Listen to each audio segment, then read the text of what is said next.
Okay, we are live. How you doing, everybody? And Pete, how you doing? I'm here. Okay, hey everybody, how you doing? Welcome to the John Riley Project, and we got a special treat today. Pete Neild is going to join us here in the podcast studio, and we're going to really explore his adventure in Pahrump. I was there with him. Our adventure. Our adventure, yeah. And so, and I'm also excited because I got my Mevo camera back, live streaming, so it's zooming in and out. I'm kind of my techno geek is kind of kicking in, but Pete, how you doing? I'm well. You're well. I prepped up for this podcast. This is not a spur of the moment podcast for me. I've been practicing for days. Just going over in your mind over and over again. What do I want to talk about? What do I want to not talk about? Right. I mean, this has got some deep ramifications to it. It does. So, yeah. You want me to start, or do you want to start? Well, let me just tee it up. Do your in. Okay, so anyways, and I've been talking about this on the podcast recently that Pete races his car, Corvette Calypso, and kind of looks like the one we have here on our table. With the COVID mask. With the COVID mask, of course, safe and sane. She's only 6. Yeah, she hasn't gotten vaccinated yet, right? No. So, anyways, we went. Pete planned on racing his Corvette at the Spring Mountain Motor Speedway in Pahrump, Nevada. Correct. And he had raced there before, and he asked me, "Hey, John, you want to join me?" And I said, "Yeah, sure. That sounds great. I think we can have some fun." And I met Pete there. What was it? Last Friday night, a week ago tonight. Correct. And we met and had something to eat and chit chatted, and then next morning, here we go. Bright 30. Yeah. Bright 30. I was on the track. John showed up shortly thereafter. Mm-hmm. But I had already gone through. The biggest hesitation I had was the car checkout. There was no question I was going to get signed in okay. I'd already talked to the people that were organizing the track, and I had solidified my position into the novice group. Mm-hmm. I wasn't in the beginners. Okay. Right? But I wasn't in the intermediate either. They wanted to put me in the intermediate, but I said, no. I said, I'd rather stay in the novice group. And I didn't tell them why, because in the intermediate group, the cars were starting to show up on trailers. These were not people's everyday cars like Calypso is. Right. So I didn't want to be against any vehicles out there where they didn't give a damn about their car. And, well, I was just joking. It's like you're sandbagging, right? You're playing at a grade below where you should be. But some of those cars that I saw that were on, they're clearly brought on trailers. They weren't street legal cars. No. These cars were something. I mean, you could tell this was, well, just like you, it was their pride and joy. Yep. And it's gear addiction syndrome, right? They're fixing up every little thing to get it tricked out. It's their love and passion, just like it is for you. It's different people have different things that they get into, and you can see how they progress. Mm-hmm. I mean, you saw a Fiat there, right? Yeah. You could not identify the Fiat. That was a 1953 Fiat. But it was tricked out. Yeah. Yeah. Right? Yeah. This guy had put a lot of love and care into that Fiat. And I mean, he could keep pace with everybody else there on the track. Wow. All right. But as I said, I got signed in with no issues, got in the group, no issues. Mm-hmm. But the car has to go through an inspection. Right. They check for leaks, they check this, they check that, and everything. And I was sweating like bullets, the tires on my car. Because these are the tires that I put on the car before what would you call that trip across country I did? The Mission Across America. Mission Across America. That's the other podcast. Yeah. That was a good one. The podcast of Mission Across America. So they got 20,000 miles on them. A set of tires that normally goes about 17 to 20. Right.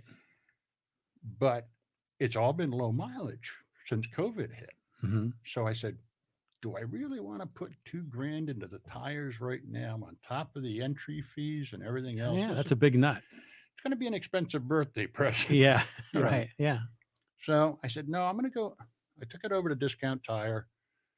They measured them. I was at a 3, Hmm. which is plenty of tread. You're not down to the wear mark yet. And I said, okay, a 3 should be okay. And I didn't go anywhere with Calypso for 2 weeks before. I mean, it was back and forth to Walmart, and that was it, you know. But and then the 300-mile trip up to Pahrump. That's this map here. Okay. And we traveled all the way up through the Cajon Pass out into the I love the desert. Yeah, great drive. It is a fabulous ride. Yeah. So yeah, on up into Pahrump, and I met you there Friday night. So Yeah. now I don't know why you like Pahrump. I don't. I mean, it's just I went there one time just to get away, like a Mhm. COVID escape, and Mhm. they had some inexpensive Airbnbs, and it was in a different state, so it qualified as somewhere else, right? Okay. And then I went a second time just because the first time worked out so great for me. Mhm. And I figured I would never be going back to Pahrump in 100 years until you contacted me and said, "Hey, John, let's go to Pahrump." So 3 times, like in 6, actually in about 9 months, I've gone to Pahrump 3 times in 9 months. Who would have thought? You got to be careful though about how you describe that in mixed company. Yeah. I love seeing the reactions of a group of people when I mention Pahrump, Nevada, because the facial expressions you get off the genders, male Mhm. and female, is remarkable. Well, it's a You it's know, a goofy name, right? but it's what Pahrump represents. Yeah. It's where all the hooker houses were. Well, So the females know this, yeah. and if you say you've been to Pahrump, they get this smile on their face. All right. The guys, if they're in front of females that they care about, will get very concerned right Right. off the bat, and they will try to dodge the bullet. Right. But so Pahrump has that reputation. Now it's gone away Mhm. with, Nevada legalizing the things that they've done. Um, yeah, you don't have to go to Pahrump anymore. You know. But but when I hear about Pahrump, I mean, seriously, I don't think of that.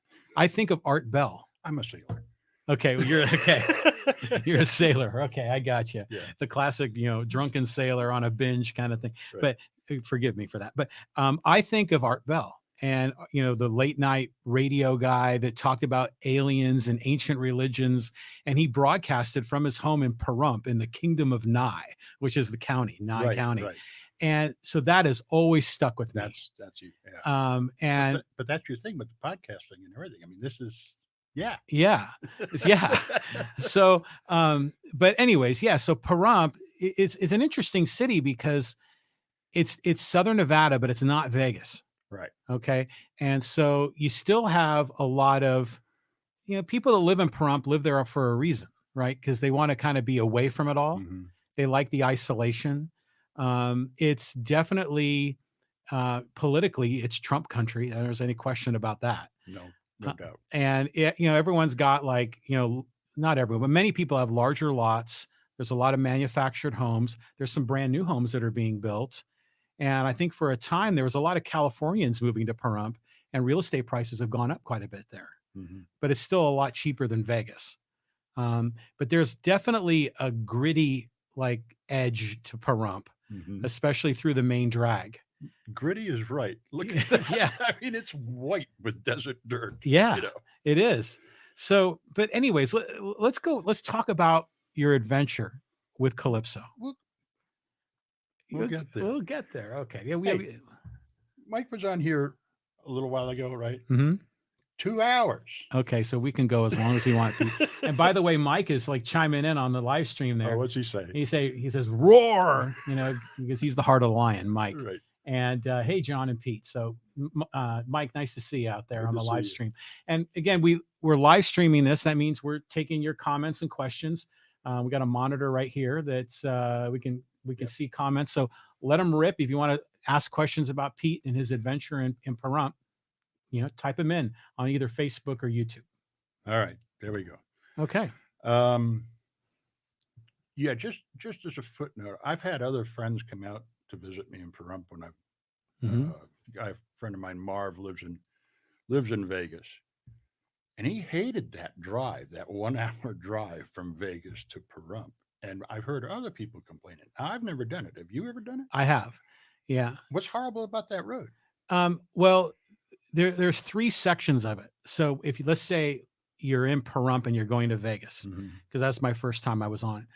The first half of it is just a straight shot through the desert, Hmm. nothing going on. Then you have to go over these mountains. I can't remember the name of the mountains, but they're very interesting and they're red rock and it gets like kind of windy and it's a cool drive through the Hmm. mountain.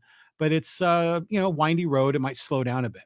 But on the other side of the mountain, which I guess would be the south side or the eastern side of the mountain, then you drop into the sprawl of Vegas Hmm. and you land like on a really busy kind of 3 lanes in each direction road with 3,000 stoplights. And it Okay. eventually works your way down to the 15 freeway. Going through that sucks, you Okay. know, All because right. and that's the thing with Vegas. It's like when you're on the strip, it's glitzy and lights and big city. Hmm. But when you're out like in the residential area of Vegas, it's very different. And parts of that, in my opinion, are kind of depressing. Okay. So Well, that explains Marv's reaction because he said that he came up and visited me when I was going to the school, the driver's school there on the yeah, track, and he did some videos. So it's on the Calypso's webpage. You can see cool. the video that Marv did. And then the second trip, Mike Smith came up with me, and he was my camera guy. And this time, you were so kind to get some great video Hmm. of Calypso on the track. And I feel so bad about the end of the story, and we'll get there. Okay. Okay. Don't beat yourself up.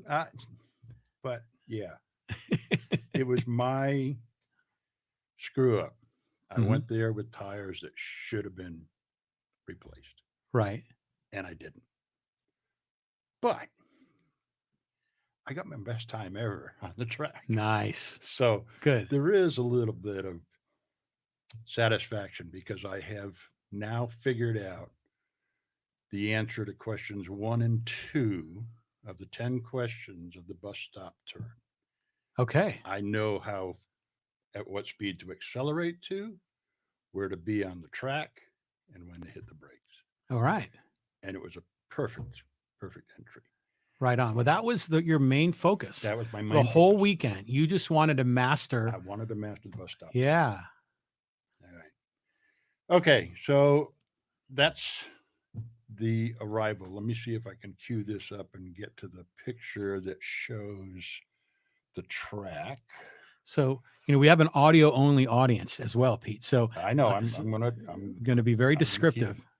keep that in mind. There we go. Oh, There's look the at image. that. Okay, now Spring Mountain Raceway. There's about a dozen different formations to the racetrack there.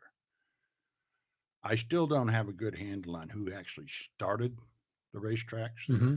but they are heavily sponsored by GM and Michelin. Yeah. Okay, you saw the bridge. Yeah. Right. Well, that's a It's got huge big, Michelin. huge Michelin Yeah, sign on yeah. it, right? So I should have known to bring good Yeah. tires. Right. Right. The good news is I talked to the Michelin guy. Okay. All right. After the fact, I had his business card from the last trip up there. I called him and I says, "This is what happened. What's the cause?" So I've got that, and I'll tell people. Are you a about it. Michelin customer? Yeah.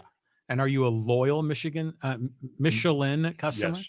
Yeah. You are. Okay. Yeah. Because I know some people are very brand loyal with tires. I will stick with the Michelins. They haven't let me down, and this goes back to the days when I've had them on the motorcycle. Oh, wow. They have figured out how. Thing about a motorcycle is, if everybody get that's how much tire is in contact with the road. It's the palm of your hand, Right. and that's it. Yeah. All right. And you're taking turns at 60, 70, 80 miles an hour. You've been on bikes. Yeah. So depending your life on that amount of surface area for traction is critical. And then when you take that turn, the surface area narrows Mhm. in a turn. Well, actually, I'm not going to go off on a tangent. Okay, we get into the physics of tires. Yeah, I Yeah. don't want to do that. But yeah, I've been a loyal Michelin customer since the days of my motorcycle riding, Okay, very good. and they now completely over, and that's a separate podcast. Okay, I'm wearing the Mike Smith shirt.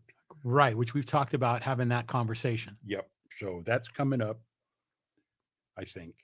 Yeah, Okay. it is. All right. We were just waiting for COVID to We're kind waiting of. for COVID to go away. So this Yeah. is Mike. If you're watching this, I'm testing the waters here that we can survive this without dying of COVID.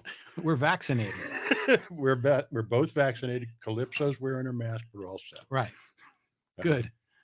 All right. So the Mansell course is probably the most intensive use of the roadway. It's a 3.46 mile track. Mm-hmm. Okay. Just about they throw about every trick in the book at you. All right. But they are similar to other turns on other race courses around the country. Okay. The Laguna Seca and the corkscrew at Laguna Seca. I've never lost contact with the earth going through the corkscrew at Laguna Seca. Mm-hmm. You can very easily, but I have not. But you probably felt your suspension kind of. Oh yeah. I mean, you're Yeah.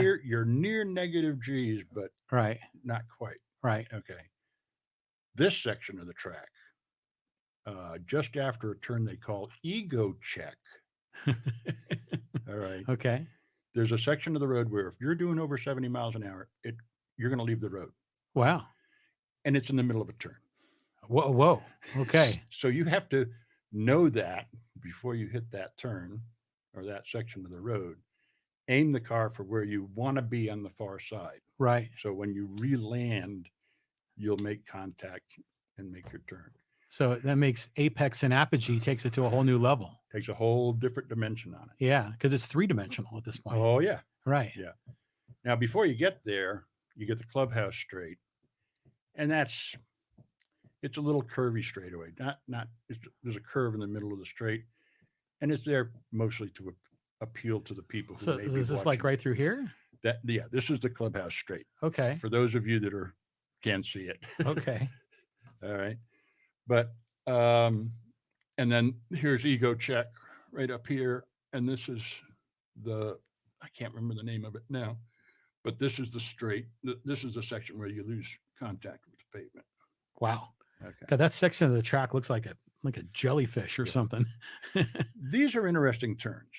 There's a 270 and a 180 turn back to back coming off the straight. So you got to they're gradual. They're what I call them courtesy turns. Right.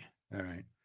Because you don't have to sweat the apex and apogee that much. You're strictly how well would the tires adhere to the road and you maintain traction. And that's why I thought I was in good shape on the warm-up lap when I took you joined the track right here. Right. So those are the first two turns you take. And I did them with no problem. Nice. And the tires were cold.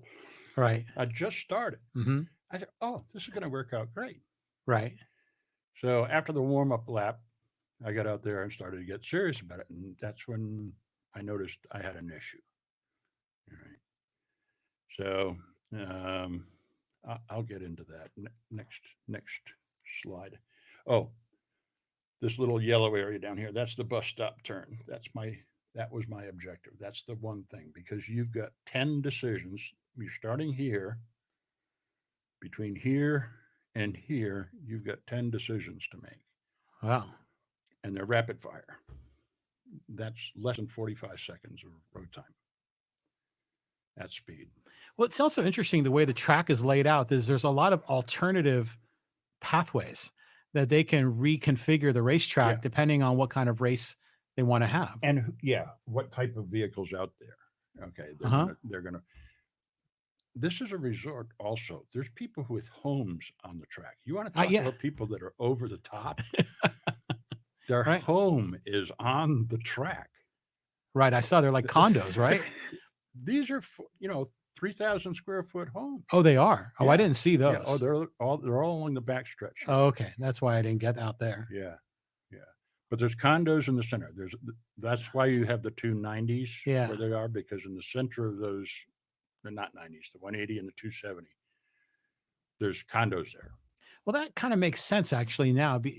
If they can package it as a resort, Mhm. then the economic model for the racetrack, the sponsors, the housing, it makes a lot more sense now. Oh, yeah. Rather than just being strictly a racetrack, charging fees to drivers. I mean, it would cost you 5-10 times the amount, probably. Yeah. I mean, it's $4,000 for the day to Yeah. rent the track. Oh, okay. All right. So, is it four? No, that's But you didn't spend 4,000. no. My entry was 400. Right. Because there were, how many cars were out there? Had to be at least 30 or 40, right? Yeah. Yeah.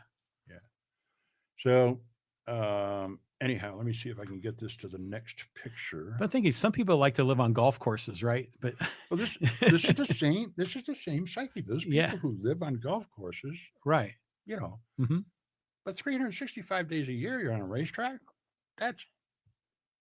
You got to be taking gasoline with an IV. Yeah. You just must love the sound of the engines, right? At some point, you think that would be a drag, because You'd sometimes think. you want a little peace and quiet. But they're not running cars out there every day, are they? Pretty much. Really? Pretty much. Wow. Let's see if I can get this thing going here.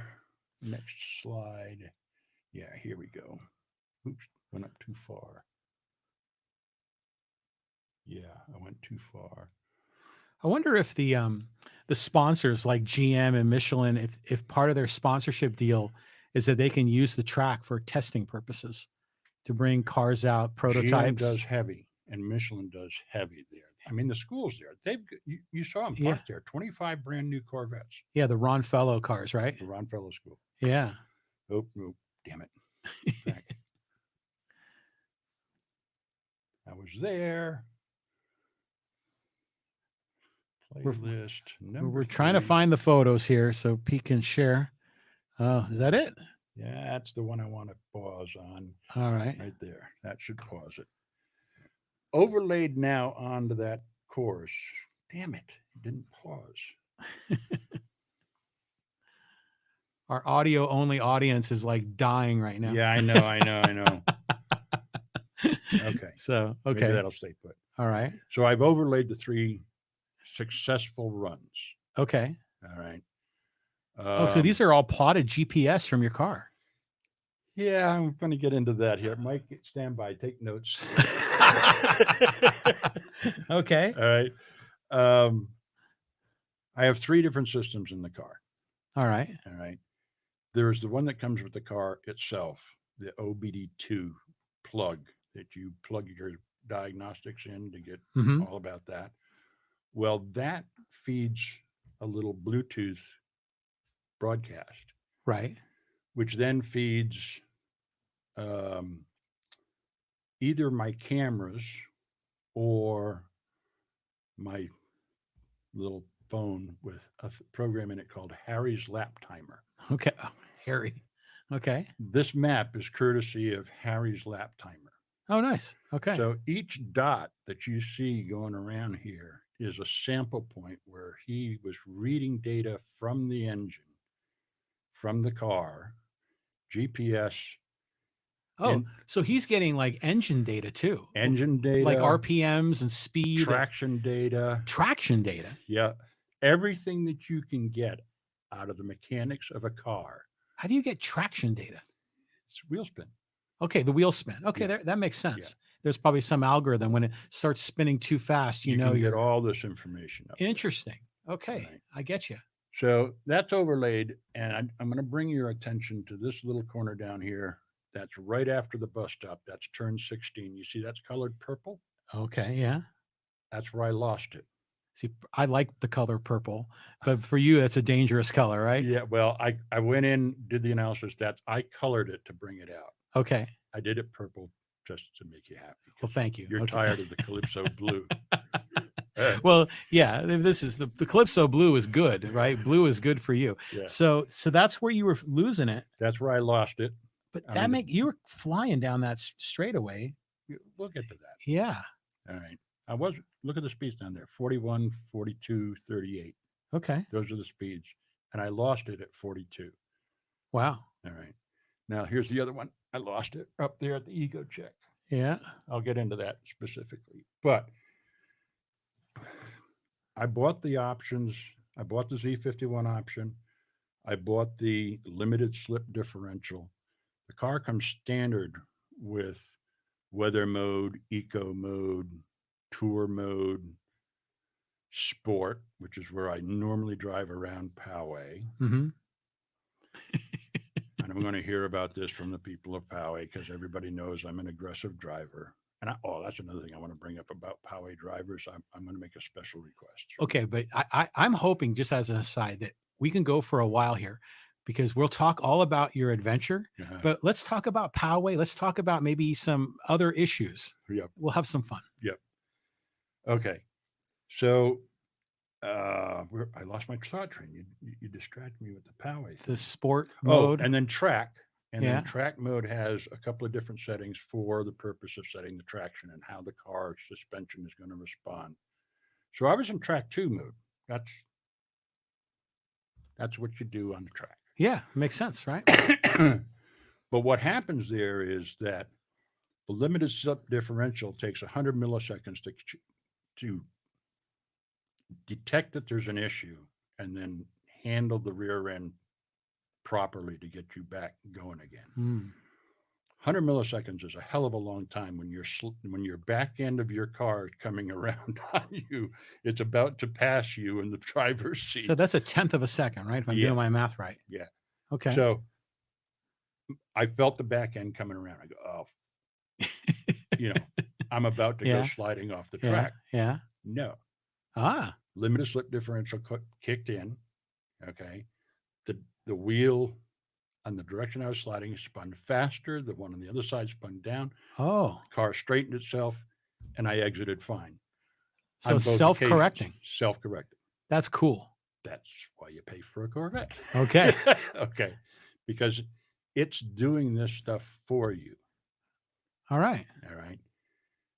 10 years ago, that wouldn't have existed. I would have been off the track. Yeah. Okay. Right. This is all new technology, driverless cars. Okay. Is there going to be a day when this will be the biggest slot car track on the face of the earth? I don't know. But so, yeah, I lost it there. I lost it at ego check, but there were other places where it didn't feel right. Okay. So I started slowing down for the turns. Okay. And that's when I realized I'm a hindrance to the other drivers. Even though I was out accelerating them in the straights, in the turns, it was bad news. So you could see him right on your tail. In my rearview mirror, I could see him coming in. Yeah. Okay, so comes the third lap. I'm waving. I waved by 2 groups of 3. Right. And that's when I said, I'm a danger. Yeah. Okay. I'm in their way. The cars are getting too close. Mm-hmm. I bailed. I said, this is it. I'm done. I'm finished. So poor John here, folks. He's doing some great camera work. He's got 3 great shots of the 3 laps that I was out there for. Mm-hmm. You were going off into the toolies to get another angle shot. Right. And you never saw me again. Well, yeah, it was weird because I kind of saw you and I knew which cars were in front of you and behind you. And so I kind of had a sense when you were going to be coming around again. And then these other cars would come by and there's no Pete, no Calypso. Like, what's going on? At first I thought, oh my God, something terrible happened. But then I walked in and then you gave me a call and you told me, that you had called it quits. Yeah. So thank goodness nothing bad happened. No, like I said, I made a decision, a command decision, and I did it primarily because I realized that I was a hindrance. Right. I was going to screw up other people's good time because I was in the way. I don't like people in front of me. you'll notice at the beginning, Mm-hmm. I left the paddock area early so I could be number one in line. I didn't want anybody in front of me. Right. All right. I wanted to go out and I wanted to attack that bus stop turn. I wanted to do it with all my gusto, and get it done right. And then I ran into issues with the tires. So it was on your first time through the bus stop where No, the bus, it was what lap was it where you third one. tailed out? The last lap. The third one was the best. Okay. Well, hang on. It's got to be how you grade. I did it well, all three. All my homework, all my studying of the bus stop turn paid off because the very first time I entered it, we're perfectly. Okay. The problem was I was only 103. All right. I was 100, slow, 103 what? miles per hour. Okay. All right. I said, that's slow. All right. So the next lap, I wanted to do it faster. I got it up to 118, and then the last one was 120. So I felt very good about the bus stop turn. I can hit the peak of the acceleration, make the maximum of that straightaway. There's my peak of 120 right there. I'm about a football field away from the beginning of the bus stop turn. So off the gas, coast in, hit the brakes at the beginning at this is the normal exit into the paddock area. That's where I hit the brakes. I bring it down to about 60. All right. So I hit in the first turn of the bus stop at about 60. I'm hitting the exit of the bus stop at about 50. And I hit turn 16 and 17 in the high 40s. And then I can get up to 114 by the time I come through the bridge. Yeah. So Well, you were hauling ass when you were coming through that bridge. When I was getting some video there. that's only 114. Okay. That's not a biggie. What's the fastest you ever gone with Calypso? There's too many officers of the law listening to this broadcast. I will say that 150. Okay. Was it on a race course or somewhere else? Somewhere else. Okay. All right. Yeah, it was on a business trip. Wow. I mean, 150. Oh my God. Well, it was one of those things where I found myself well protected by the 18 wheelers. And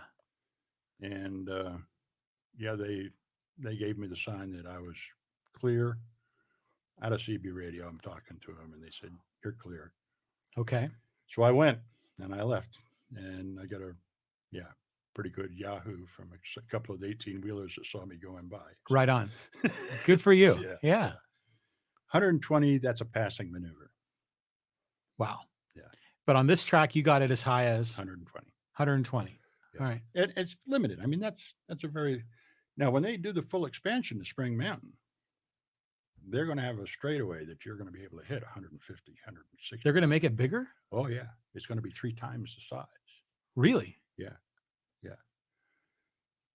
In the comments section of the YouTube, when you post this, I'll get you the link that people can go because this is going to be the world's largest racetrack at Spring Mountain. Really? Yeah. It's going to outdo the Nürburgring Nordschleife in Germany. Wow. It'll be something. Well, there's plenty of space. Yeah. Lots of desert in all directions. Exactly. Yeah. One of the things I noticed on that raceway is that when you are in a long straightaway, there's plenty of room to pass. Mm-hmm. But in the turns, it's pretty tight. It's snug. Yeah. Part of the track day convention that they've got now is that they encourage you to only pass on the long straights. Right. Okay. There's 4 passing zones. If we go back to the drawing here, this is one, this is one, this is one, and that's one. So it's got the main straight, mm-hmm. the clubhouse straight, the back straight, and the long side. Okay. So those are the 4 turns. And you give the person behind you a hand signal. So if you want them to pass you on the left, you just point out like that, Right. two arm motions that way. If you want them to go the other side, it's like this over the roof. Makes sense. All right. So, yeah, that's just common courtesy. Yeah, of course. You know, yeah, I don't want them behind me either. Well, Okay. but plus also, if you want them to pass, you don't want them guessing to go left or right because you might guess the Right. same way and then you could have trouble. Yeah, I got to drive this thing back to Poway. Right. I got to go 300 miles. Right. Exactly. I take it to car shows, no scratches. Right. Yeah. So yeah, they're very good people. I found there. Everybody's very enthusiastic about their cars. They have different missions on hand. Some of them, most of them, I'd say 90% of them have faults with their cars that they're testing. Ah. They have new toys in the car that they're testing. Right. I don't have to test anything with Calypso. Right. Because I mean, I pick up the keys, I bring my helmet, and I'm ready to race. Right. I'm gone. Maybe I'll change the oil. And now I've learned a new lesson. New tires. Okay. Yeah. Yeah. Now let's talk a little more about tires because I remember, gosh, this was back in the early 90s, and I bought a Plymouth Laser. It's like it was the same as a Mitsubishi Eclipse, and that was kind of the sportiest car I probably ever owned.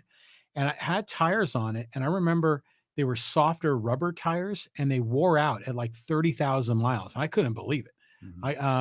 But apparently that's common. 30,000? Yes. I'm lucky to get 25. Wow. So I learned that because the soft rubber tires give you better handling. Yep. But they wear out quicker. They wear out quicker. Okay. Yeah, they're like motorcycle tires. Calypso's tires are like motorcycle tires. They're good for about 10, 12,000. And I got that from the conversation I just had with the Michelin guy. I said, I was an idiot. But here's what I am. What was there about the tires that caused me the problem? I said, because when I drove home, I did 300 miles without an issue. Right. All right. Mountain roads, mountain passes, passing other vehicles, no issues. On the track, I had an issue. And he says, yeah, it comes down to the torque of the tire on the sidewalls, and your tires were toast. They were stiff. They've been on the car way too long. Okay. All right. So yeah, you should have removed them before you went on the track. Okay. Put new tires on, because it was when the tire is spinning around a turn, this is where the radial ply comes into play. The cords that go radially around your tire. Okay. They are bonded with the rubber. Okay. And when they're being pulled, those threads no longer are stuck to the rubber. So you don't have the ability to pull the tire in the direction you want it to go. So it just gets sloppy. It gets sloppy. Yeah. He says, and that's what you were feeling. So. Okay. That makes sense. Yeah. So I learned a lot. Yeah. Technically, and also from lesson learned, don't go on a racetrack with 20,000 miles on the tires. It was kind of food. Even though you had plenty of tread. Right. I always thought it was the tread from my motorcycle days. Yeah, that's what I would think as a rookie. Yeah. And I got enough on there, but no. So the structural integrity of the tire. The structural integrity of the tire that was the issue. Interesting. Yeah. Yeah, and at those kinds of speeds and those kinds of sharp turns, torque, sideways force. Yeah. Yeah. I mean, let's go to another picture if I can here. Where am I? I'm over there. Play. I don't want play. I want the playlist. And I think I want picture number 4. Is that the one? No. Back to playlist. I'm going to point something out here when I get to it. Okay. Here's where I lost. Get it to pause. Make sure it paused. No, damn it. Go back to the list. Playlist number 4. And back over here to pause. Pause. Yeah. Okay. 5. Sorry, people who are just listening to this. I'm screwing up big time with the damn display. It's okay. Okay. All right. You'll notice on these little triangles, here's what I'm zooming in on. This is the overall course. And then I've zoomed in on this section here. Okay.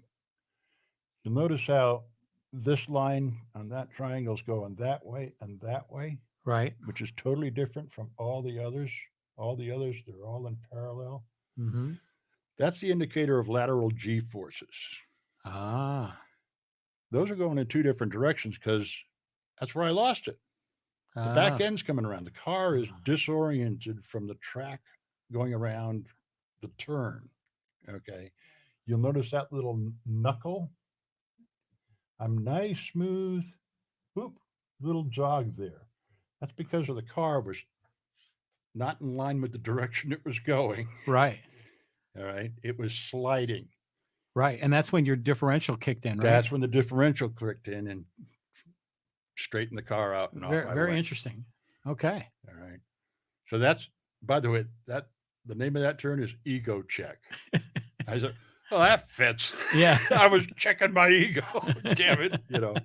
And the final one, picture number 6. And I'm done with the pictures. Everybody will be happy at that point. Except my glass is in the way now. That's turn 16 and 17 down here. There's the bus stop turn. But look how straight I came in on that. Oh, yeah. Nice. No lateral G forces whatsoever. 118 miles an hour. 2 miles less than what I was best at. Mm-hmm. All right. But I hit that perfectly, but a little too high speed. I lost it. Yeah. So, yeah. This data is unbelievable. I mean, what a great thing. And especially if you're analyzing and super analyzing what you did, boy, you've got everything here. I got all the tools. So you're like, you can relive the moment every time you see this data. Yep. And how it's plotted on the course. Yep. I mean, I was on the track for 20 minutes. 20 minutes. Mm-hmm. All right. I've been analyzing this stuff since last weekend. Right. All right. Now, there is something that has given me the environment to do that analysis. And let's talk about the decision. Okay. The decision. All right. All right. And yeah, I made the decision. This is not good. I'm going to get off the track. Came off the track, and I realized you were out in the Tules somewhere trying to get video. But that had to be a hard choice to make to say, I need to step down from something you've been looking forward to for so long. For 3 months. Yeah. 3 months. This was my birthday present to myself. Yeah. All right. I spent a considerable chunk of change, or I put at risk a considerable chunk of change. Yeah. To do this. Not the $2,000 mark for new tires, but still, yeah, a lot of money. And I twisted your arm and you came up. I mean, you didn't have to twist very hard. I was interested in checking this out. It was really cool. Yeah. Even though we were only there for a short time, I enjoyed it. Yeah. Well, you're a great company. Well, thanks. Yeah. And I appreciate the video. You got great videos. You really did. Mm-hmm. All right. Short duration, but great nonetheless. It's my fault for being short duration. Doing 118 miles an hour, John. Yeah. But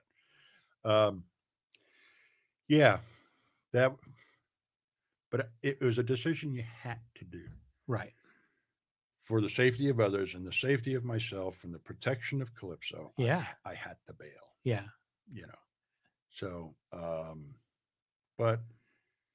and I knew it had its consequences. I mean, the first thing that came into my mind, shit, he's off in the Tules trying to get pictures of me, and I'm not even on the track. Get my phone out. I could call him.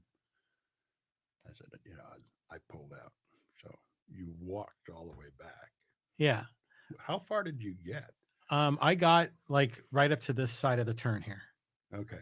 Yeah. And I was about to start going this way, but then I just turned around. But I started walking back probably about 5 minutes before you called me Oh, because you because realized I wasn't out there. I knew something was wrong. So Ah, then I started walking back. Yeah. okay.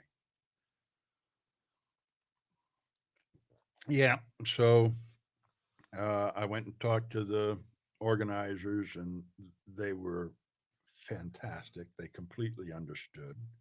They thanked me, Oh, yeah.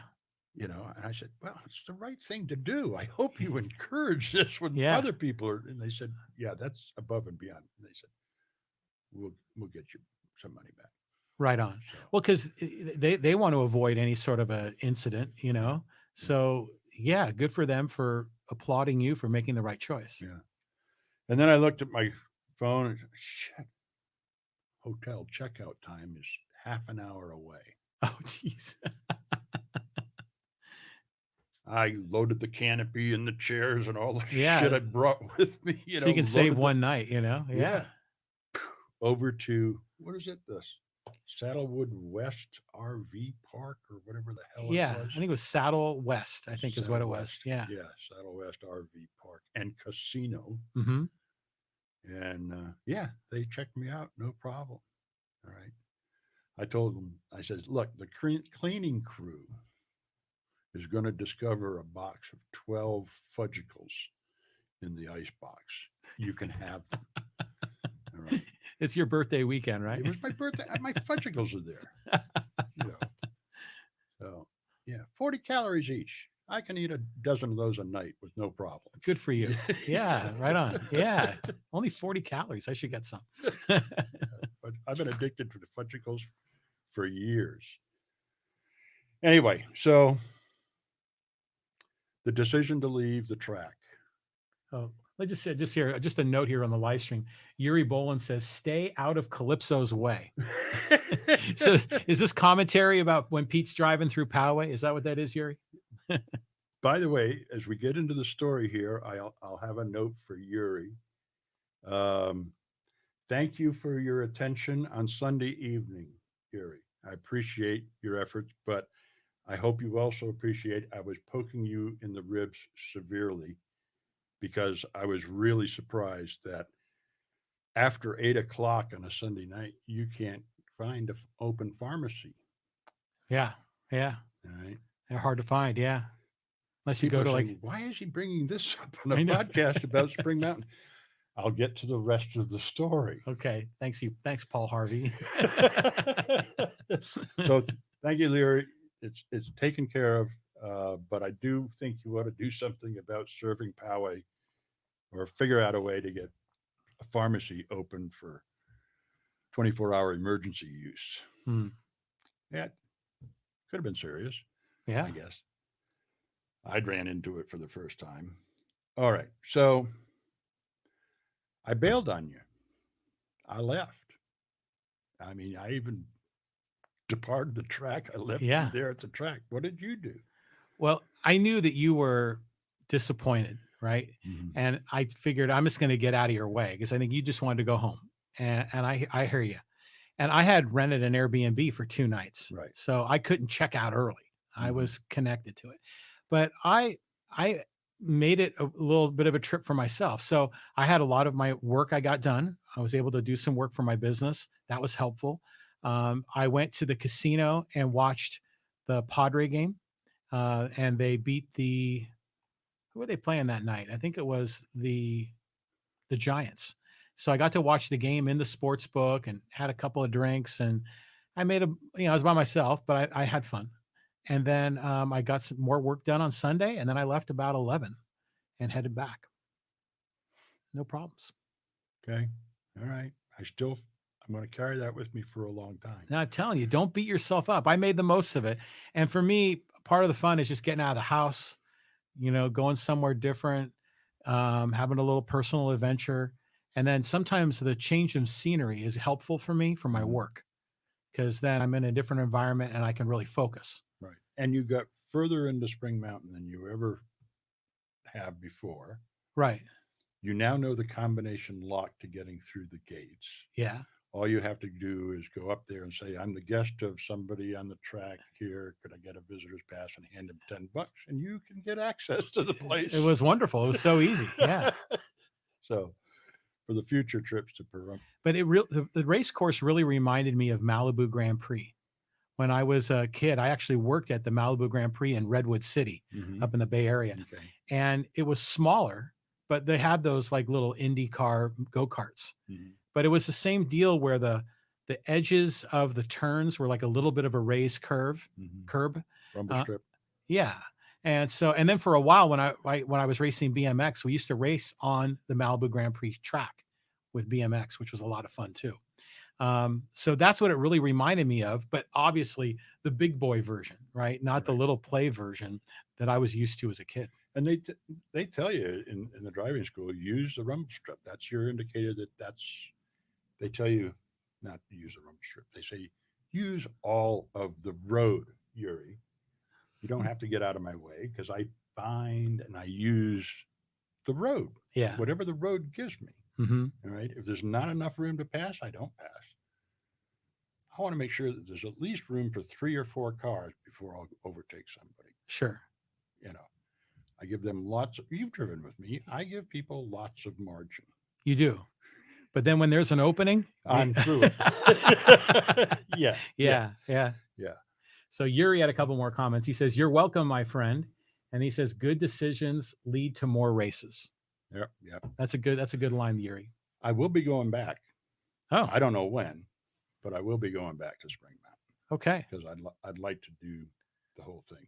Well, one more time. I'm going to have to go again. All right. This time, unless I jinxed you. Hopefully I didn't jinx it. No, it was not. This was me. This was a decision I made to not replace the tires, and I will not make that decision next time. Okay. I will replace the tires if they're close. All right. I may even buy a second set. All right. So anyway, yeah, tires are important for turns. So I got to thinking on the way back on that Saturday, and I called you from the road, I think. Yeah.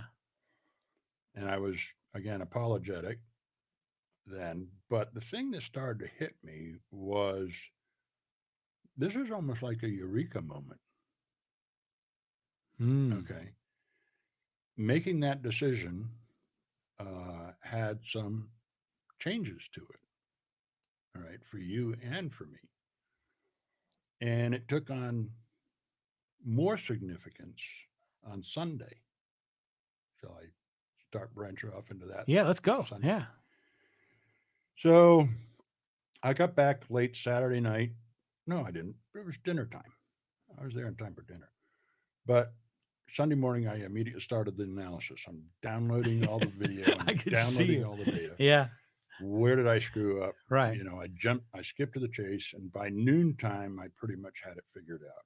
Right. I knew what I'd done and when it had happened and all that sort of stuff.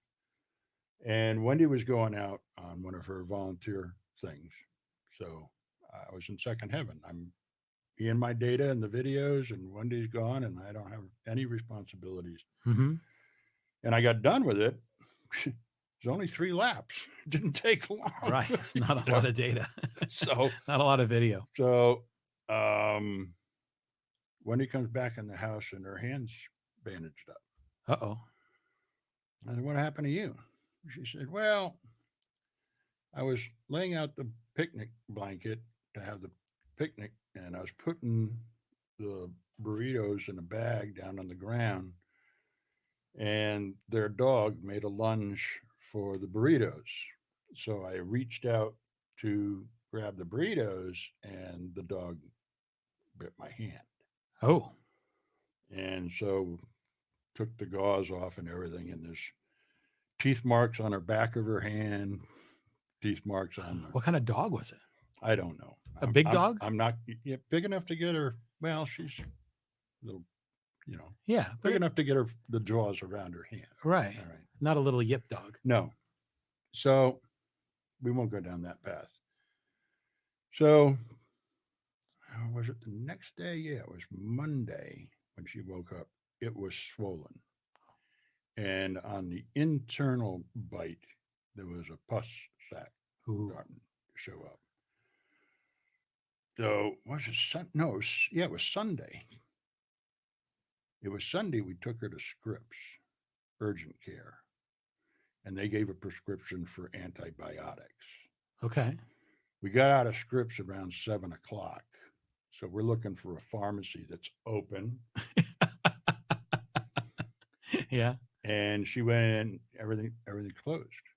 Well, they had given her antibiotics there at Scripps, but we couldn't get the antibiotics, for the next stay But anywhere in Poway. was the pharmacy open at Scripps? They don't have a pharmacy. Really? No. Wow. Okay. Yeah. So you're stuck with CVS, Walgreens, whoever you Yeah. want to go to. Yeah, and it's late Saturday night. It was Oh, Sunday. Sunday night. Pardon me. So yeah, and then it was Tuesday morning. Yeah, Tuesday morning when I noticed the pus sac, and I said, "Oh, that ain't right. We're going back to urgent care." All right. And we got into urgent care at 10 o'clock, and they're only letting the people into urgent care that they're treating. Families got to stay outside, COVID. Right. They had a computer hack on Saturday morning. Oh, yeah. Yeah. All of their computers are down. That was a big deal. It's still a big deal. I think it was like a ransomware is what happened. Yeah. And it's still down. All right. But everything's being done by hand. Oh, geez. On paper. Oh, no. We knew this on Sunday. It was same way on Tuesday. Okay. So I'm out walking around the parking structure. I'm playing solitaire. I'm looking at my data, and I struck up a conversation with the COVID security people, a couple of different conversations. And I was impressed. They're doing their job spectacularly well. They got no computer internet, no cell phone, nothing, right? No method of communication whatsoever. They've got to stop every single person that comes in there. Have you had any cold or sniffle or flu signs in the last 10 days or so? Yada, yada, yada. But they went through it over and over and over again. Everybody that came in that urgent care facility. And finally, this person in white shirt and tie comes out. Yeah. And he's giving them instructions. And I said, hang on a second. These guys are doing an absolutely spectacular job under unbelievable circumstances. Right. And I wanted you to know that they are doing absolutely stellar. Do not dump any more responsibility on them. If you need something else done, get somebody else out because they're working their ass off. All right. Apparently, I became good friends with the security group. They said, "Where are you parked?" I says, "I'm in the parking structure." I said, "Bring it on over to the handicap. We'll let you park right here. So when your wife comes out, you can leave." Oh, nice. So I did. I parked on the handicap. Did you know that the handicap blue matches Calypso? Well, that makes sense. Yeah. Yeah. It was very nice. Yeah. So finally, one of them went in and said, "Got bad news." I said, "What's the matter?" He says, "They're going to send your wife to the hospital." Oh, no. I said, "What for?" And they said, "This is an infection that should have gone away and it's not." Oh. So they want to take her in and put her on an IV, antibiotic IVs. Oh. And they said, "So we're calling for transport to move her to Scripps La Jolla." I said, "I got transport in the damn handicap spot. Bring her out. I'll get her to Scripps." Okay. All right. They brought her. No. So which Scripps were you at originally? Where? The one up over here in Poway Mountain Ranch. Oh, right across from Costco. Yeah. Ah. Yeah. Okay. The urgent care there. All right. So yeah, they agreed, and we got her in the car and off to the Scripps La Jolla. We got her checked in, and they put her on an IV, and she came home yesterday. So she had a hospital bed, the whole thing. Yeah. Wow.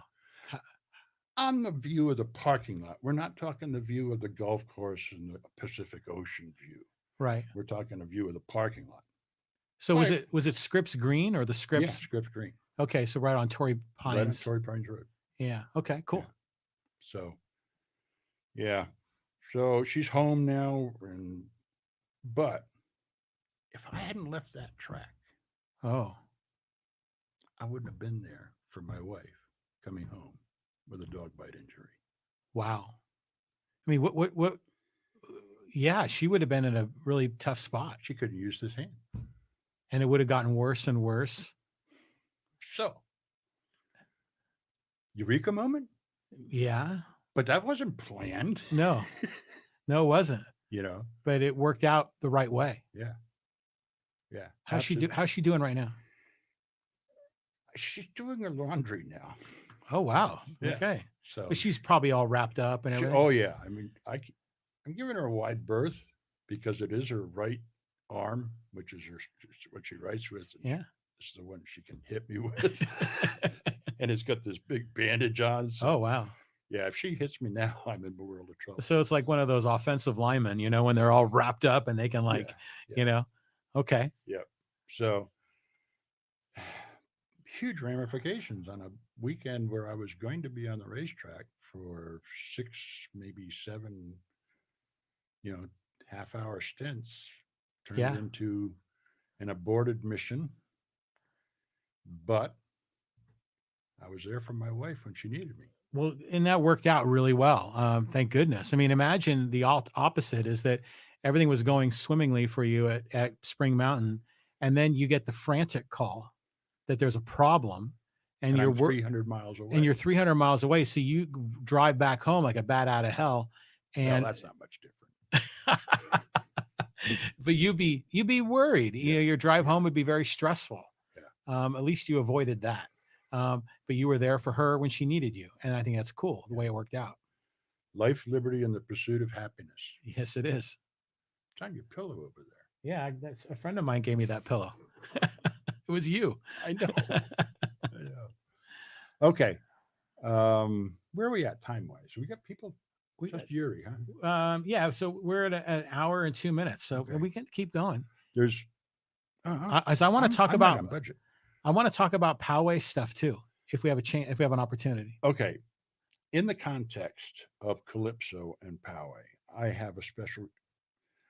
Above the window on Calypso, you can spot Calypso over any other Corvette because it says slower traffic with an arrow to the right. Correct. But it's backwards, right? It's written backwards, so in somebody's rear view mirror, they can read it and move over. Right. All right. The people going back and forth to Las Vegas from LA have no concept. They're not looking behind them. They're Right. all in the left lane. Mm-hmm. All right. That is the most horrific drive Yeah. there is. Yeah. There's no respect for what the two lanes represent. Yeah. Okay. So I want to bring the lessons learned from that section of the 15 to Poway, because we're having issues on Poway Road now with traffic. Yeah. It's going to get worse before it gets better. Uh-huh.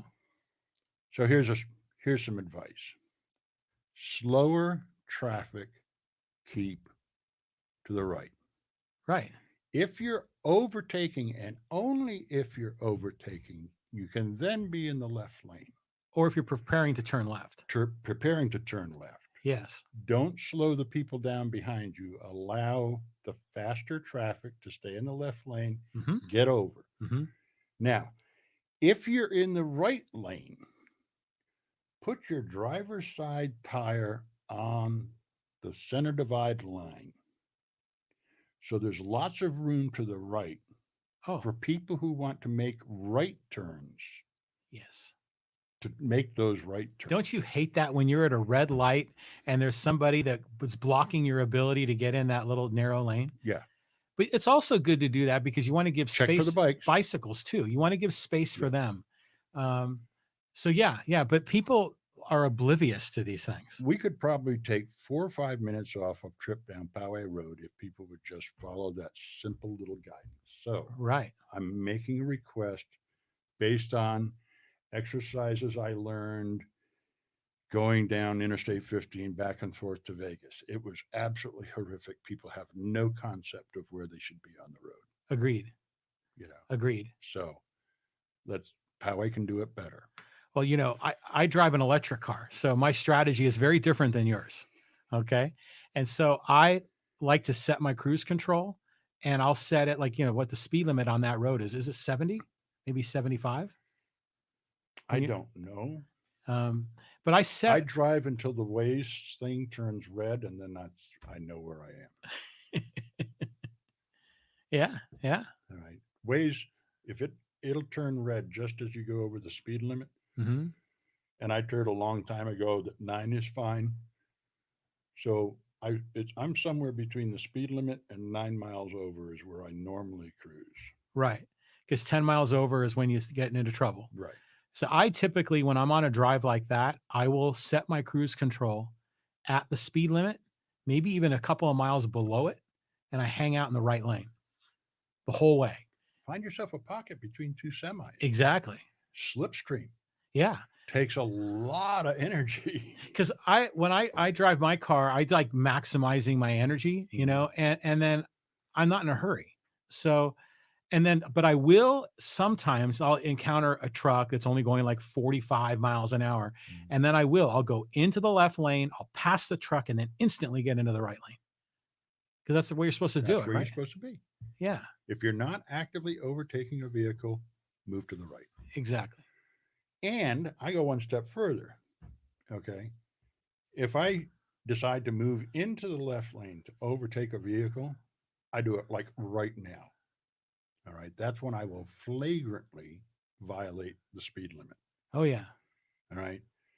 If I hit that left lane and I got 4 or 5 trucks stacked up in front of me, it's 120, baby. You and over, out of the way. Now, let me ask you, if it's a 2-lane road, Mm-hmm. okay, and it's one lane in each direction, Mm-hmm. do you like passing in the opposite lane? I have to. Yeah, because I get the heebie-jeebies when that's like that. Because even if a car is really far in the distance, Mm-hmm. it's just like you're in the danger zone. But for a minimal amount of time Yeah. So with me. with you, but I typically will only do that if it's just absolutely critical. First of all, no, as long as I can't see anything coming in the other direction. Correct. Absolutely. All right. If I don't see anything on the horizon, and I'll tell you out there between Baker and Pahrump, Oh yeah. you got lots of wide open space. But you'll still see some crazy people that will Oh, yeah. that'll make attempts, and you're like, oh my god, and they just are able to avoid a head-on Do you collision. brake? Do I? Yeah. Well, it's usually far enough in the distance, and no, but maybe I should, huh? Yeah. As soon as somebody comes over and he shouldn't be doing that, I brake. To get as far away from it as you can. Yeah. If you're going to wreck and roll your car, it's not on me. Right. I'm stopping here. Well, here's a funny story. It's like back in the late 80s. People don't pass me though. Oh God, yeah. That Yeah, that's never an issue. But back in the late 80s, I had a Suzuki Samurai. Remember those? Mhm. Like little baby Jeeps, right? And it had a little itty bitty 4-cylinder engine in that car. And I was driving up to San Francisco one time and I was on Highway 5 and there was a couple of semi trucks and I was like, I'm going to pass them. And I started getting up in passing it, but I can only go so fast in that Suzuki Samurai. And immediately other cars are lining up behind me, waiting for me to pass. But as I got up near the nose of the front semi, Mhm. the wind was pushing off of the nose, and I couldn't accelerate fast enough to pass the semi. And I was pedal to the metal. And so what I had to do was to slow down in the fast lane with like 5 cars behind me. Oh, They were probably pissed. yeah. And then eventually I got clearance and I went into the right lane and everyone went zoop, zoop, zoop, zoop, right past me. I don't know if anybody still does this or not, but if you get into that situation, this is before cars had a lot of horsepower, okay, which you had a problem with. Yeah. If you get alongside the truck and honk twice, he may back off to allow you in. Oh. Okay. I Just didn't know that. try it. I don't know if they'd still do it, but that was a lesson I learned. When you get yourself in a bad situation Mhm. and you're alongside the truck and he's doing the same speed you are and you can't make it, two toots and he'll let you in. Oh, nice. Now that's a good lesson to learn. Yeah. Okay. And I found that out going across country. The truckers are a hell of a lot better and more thoughtful about the road experience than Well, there's they a used to whole, be. my stepfather was a truck driver. And so I learned some of the light etiquette, so Mhm. they will flash lights when it's okay for a truck to pull in front. Yep. And then they'll even like flash lights as like a thank you Yep. back at the other person. So that's cool, I think. Yeah. Yeah. I was in my MG. I was the Blue Harpoon out of Mystic, Connecticut. That was my handle on the CB radio. So yeah, I used to, and I had a CB. I didn't bring it with me to Spring Mountain because I didn't think I was going to need it.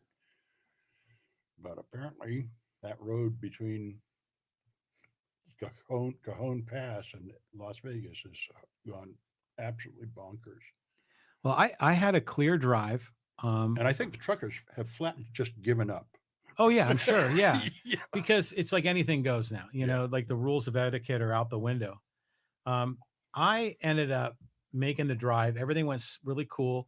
I get into Victorville, traffic backed up, going down the backside of the Cajon Pass, like 5 miles an hour. Oh, Painful. And then it eventually cleared out before I got to the 215 split. Mhm. And then it was kind of, you get down to where the 215 crosses the 10, like from there along that, what is that, the 91 or the 215? I think they merged together there. It's terrible. You get on the 215 overpass and you go by UC Riverside and that Box Springs exit. It was terrible. And then it eventually clears out when you're getting into like Moreno Valley and Hemet. Yeah. Well, they had a wreck on the 215 north of Temecula or east of Temecula. Yeah. On the southbound lane, so I got wrapped up in that for a little bit. That sucks. But I'll tell you, the infotainment people, I'm glad I bought that system because between Waze and Google, they've found me an alternate route through a couple of traffic situations on the way up on Friday night. Mm. According to them, they saved me 18 minutes of driving time. So, it's funny is there's some times where I'll be in traffic and the GPS system in my car will recommend that I stay in the traffic. And I'm like, oh, this can't be right. And I'll take an exit and I'll go squirrely along the side roads. And those are all backed up with a bunch of yahoos like me. And it ends up costing me more time. And then I realize the GPS system has it figured out. They had it figured out the whole time. Yeah. And I should just believe what the GPS says. Oh, the other thing that I got to cover here on the Pahrump thing, because it came into play with Trigger Energy. Okay. You keep talking about how you can go from here to Pahrump for free. Cost me $45 to go the one direction. And I was really surprised because I paid attention to it this time. 3.6 miles per gallon on the track. On the track, yeah. 3.6 miles per gallon. That's a gallon per lap. Wow. I was drinking a bunch of fuel. Yeah. The carburetor is wide open. Tires. Oh, yeah. A lot of excess spin and wasted energy. A lot of wasted energy because the tires were not suited for the track. So when I told him what that was, the guy from Michelin, he just laughed at me. He says, eventually you got to get down to zero gas and you wouldn't have had a tire problem. Yeah. Well, I'll tell you what, for me, it wasn't free. I charged my car from the solar panels on my house. So I got from Poway to Baker, 100% on my own from the charge from my house. But then I used a public charging station in Baker that I paid. But I think I might have paid like $18. And then I drove to Pahrump and I was driving around Pahrump a bit. And I was thinking, and I had enough charge to get back to Baker with maybe 25 miles to spare. Yeah. And I was like, that's cutting it a little close. So I drove a little bit outside of Pahrump and to a place called Indian Springs. Oh, yeah. And I charged there for free and then came back to Pahrump and it was easy sail on the way back. But it's cool. There's some places that you can charge for free on the road. Right. Yeah. But it costs you how long? That's the one thing you never talk about. You do a little video, but I said, how long are you really there to charge that up? Um, usually between 30 and 60 minutes. Half hour to an hour. Yeah, depending on the speed of the charging station and then how much charge I need. Mm-hmm. But when you're at those high speed public chargers, you can only get up to 80%. And then at that point, the charge power, the kilowatts per hour drops by about half. Mm. And then you get to 85% full, it drops again. And they do that because of the battery. They don't want to get it too hot. Uh-huh. But when I charge at home with my charger, my level 2 charger in my garage, I can get all the way to 100%. 100%. So, because I had 3/4 of it, I gassed up mhm. when I left Poway. The map's never there anymore. I gassed up the Chevron station before I left Poway, got all the way there, and I had 3/4 of a tank left. So, Nice. 27 miles per gallon on the freeway. That's a lot better than when you were on the racetrack. Tremendously different.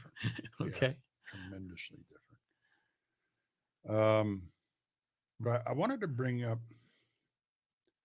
the ramifications of decision making. And one, I made up my mind.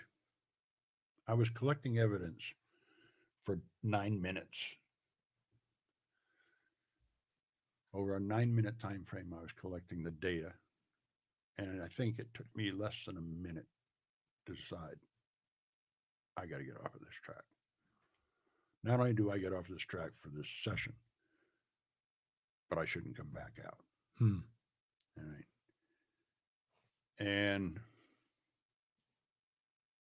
thinking about it affects me, my birthday, my finances, Yeah. John, infotainment.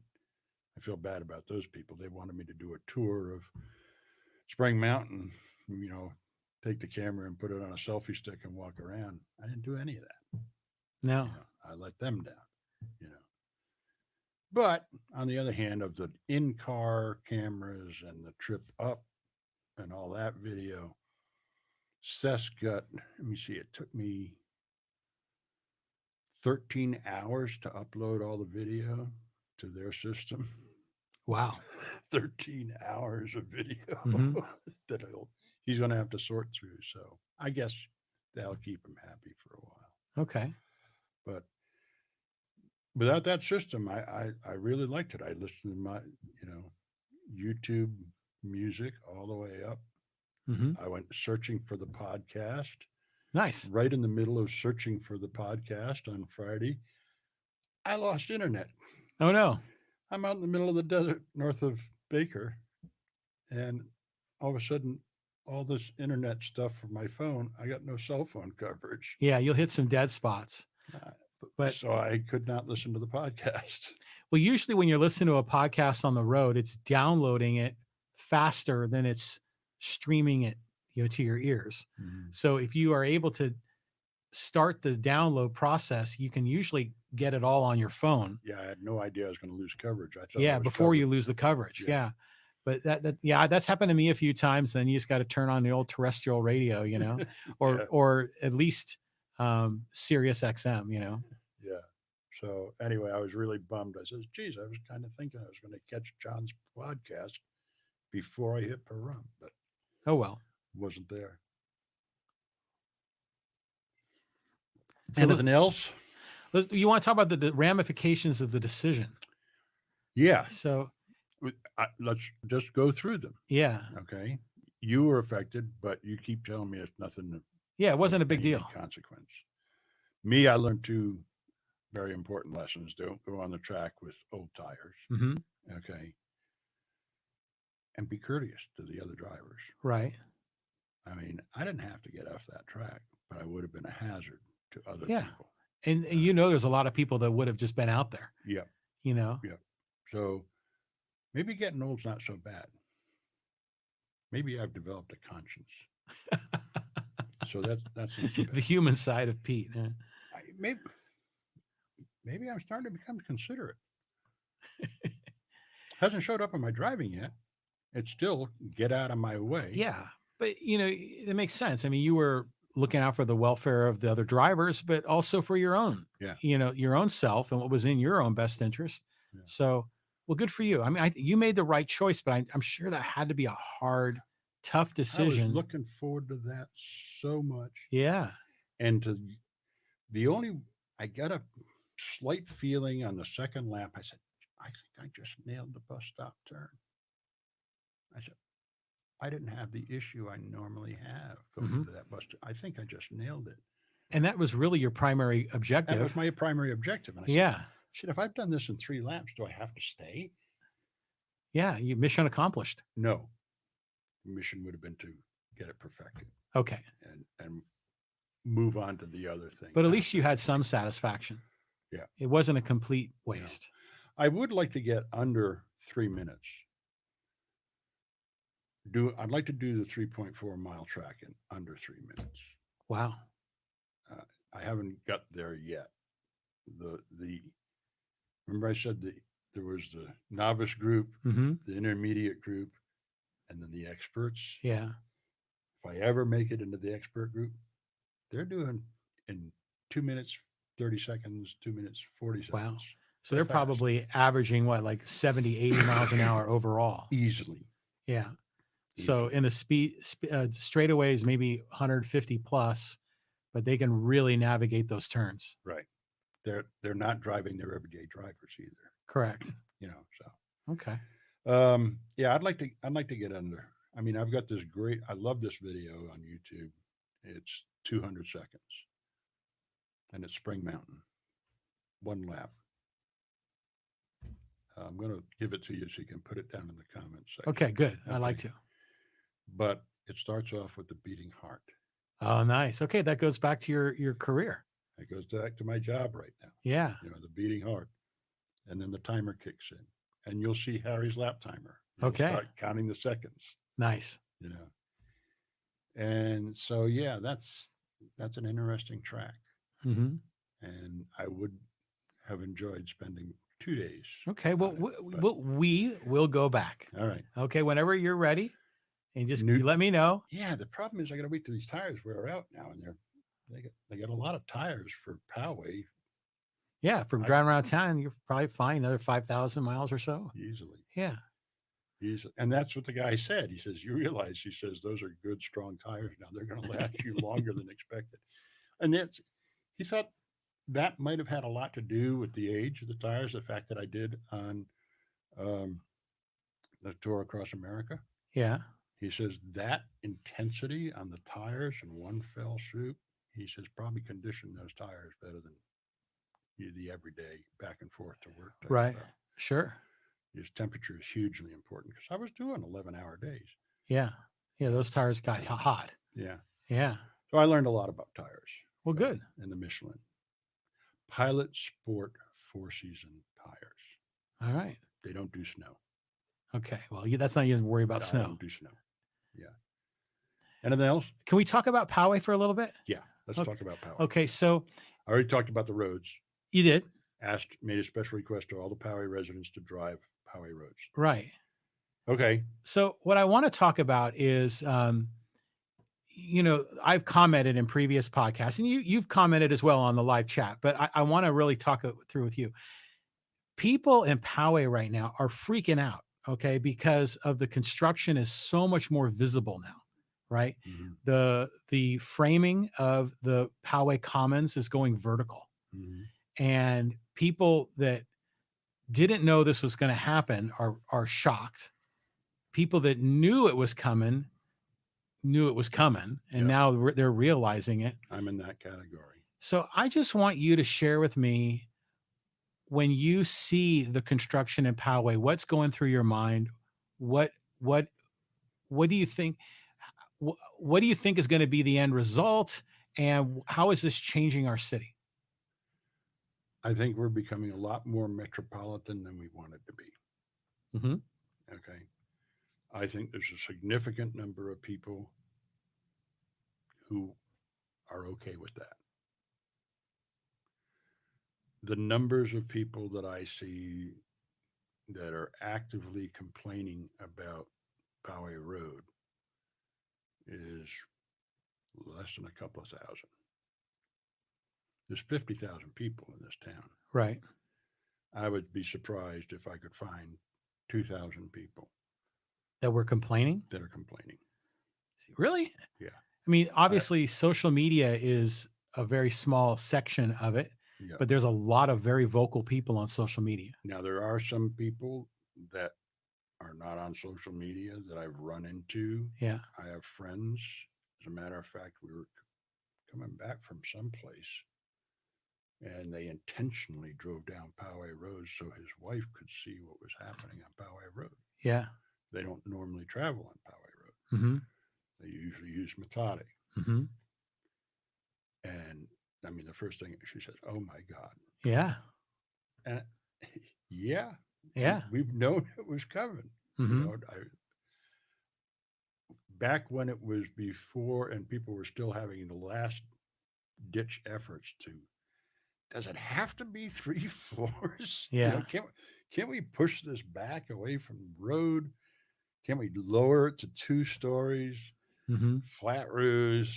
You know, I mean, back in those days, I took a shot of the X-wing fighter going through Star Wars because that's what Yeah. it's like. That's a good analogy. You're gonna be driving down Poway Road, and the guns are gonna be shooting at you from both sides, and you're gonna have to drop the bomb into the And then intersection. Darth Vader is going to come down in a TIE fighter. And I mean, that's what it is. yeah. That's what we've created. You know, you're gonna drop your thing off, and that's the intersection of community and Poway Road. Poor Yuri's going to have to put up with all the attempted blasts at dropping the bombs down to the hole there. You know, Yeah. as the starfighters come in. All right. You know, I've seen a lot of changes in Poway since 1980. I'm going to miss the Poway that I moved into back in 1980. Yeah, there's a big difference from 1980. Yeah. It's going to be splotchy.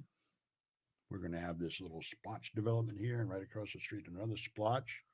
But they're not going to do anything with the library. The library's set back 1 floor off from the road. Right. Okay. They're not going to touch the hillside. They're not going to move that mountain. Okay, where all those houses are there. That's the way it's going to be for a long damn time. So there are parts that they just can't do anything with. All right. That's just the way it is. If I was to run for city council, when I run for city council, District 1, I'm bellying up to the problems that we're going to hear about Poway Road. Right. Hang on a second.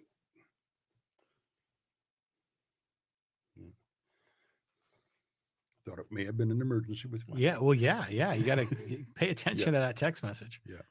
So, yeah. I think, there's a lot of people that are very concerned. Like you said, the character of the city is going to be very different. The character of the city is going to be different. So what do we do about it? Good question. All right. It's a fait accompli at this stage of the game. Right. So the first step is people, let's think about being a little bit more courteous than we used to be. All right? Mind how you're driving on the road. Yeah. Stay to the right lane. Okay. Yeah.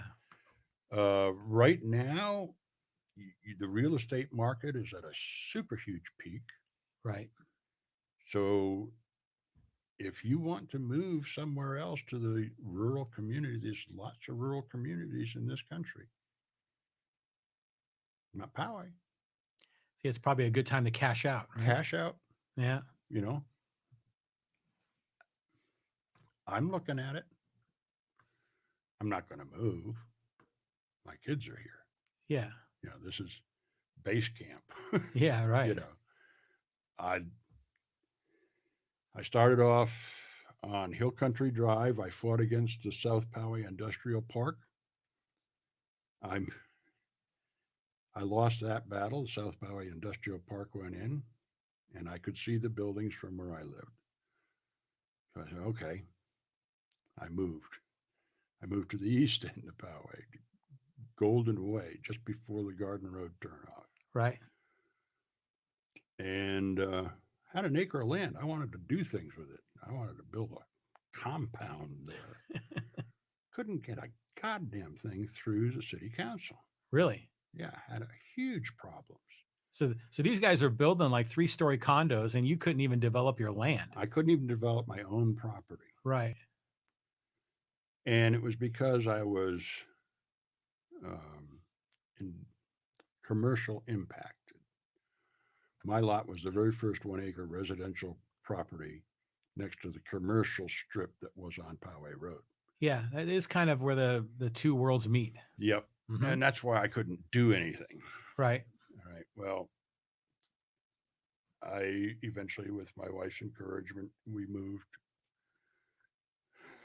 into another development I fought against, the Palisades. We moved to the Palisades. But you have a wonderful home there, Yeah.